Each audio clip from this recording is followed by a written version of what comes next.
Let's talk about one of the ways that we can secure Azure blobs called shared access signatures. Shared access signatures, often referred to as SAS, provide us with a way to secure our storage blobs and provide delegated control to resources.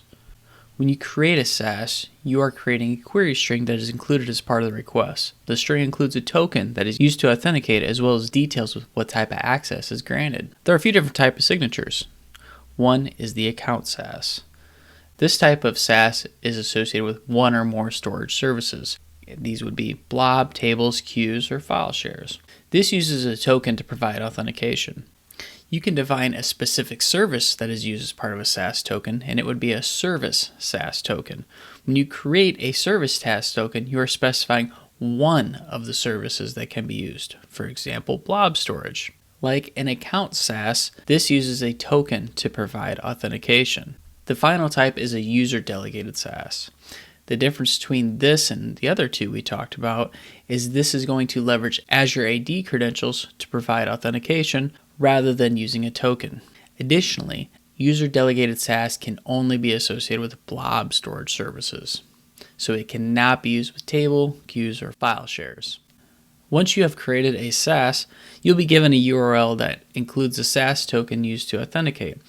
Let's break this down a little bit so we can understand the specific components of the SAS token. This is an example of an account SAS. The first part of the URL is the storage account URL. In this example, we are looking at a blob named images in the storage account named SLS AS demo. The second part of the URL is a SAS token.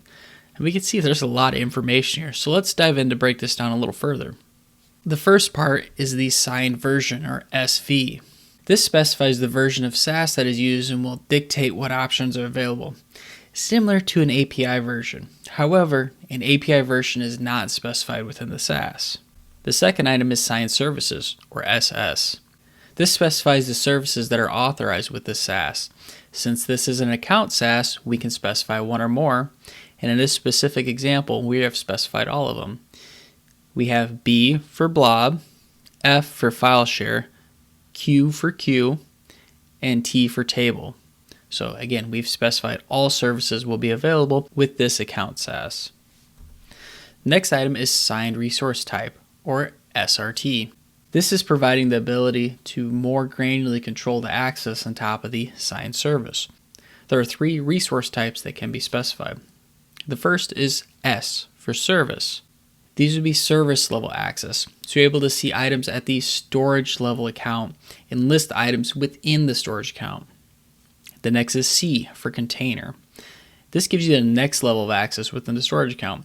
Now we can see items within the container. We could list and view the properties of the objects, but we can't modify them. And in order to modify them, that's where the O comes in. This gives us the ability to modify those objects. So to take a step back, S gives us account level access. C gives us the ability to see all the resources within the storage account, but we can't modify them. That comes with O, which gives us object level access. So in this example, we have SCO, so we essentially have full control of the objects within the storage account. If it was set to SC, we'd be able to view all the objects, but we couldn't modify them. The next is signed permissions, and this takes us one step further.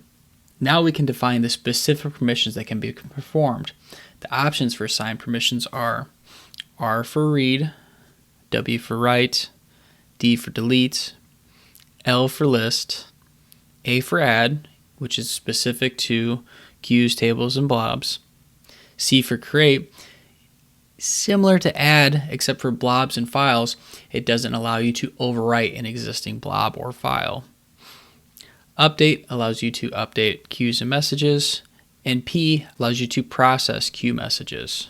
These work in conjunction with signed resource types, so if there's a mismatch between the signed permissions and the signed resource types, signed permissions becomes invalid. The next item is ST, which stands for signed start and signed expiry. This determines when the SAS is valid and when it becomes invalid. You can see in this example, it became valid on May 18th at 5:21 p.m. and expired on May 24th at 1:21 a.m. SPR, or signed protocol, determines what protocols can be used with the request. The options are HTTP and HTTPS. Unless there's a unique use case, typically HTTPS would be recommended and is required in this example.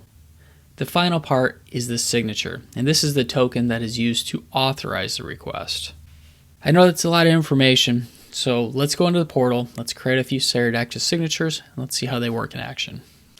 So here we are back in our Skyline storage account, and what we're going to do today is we're going to focus on setting up a shared access signature. So to do that, let's scroll down on the left, let's go to shared access signature under settings, and let's go ahead and review these options.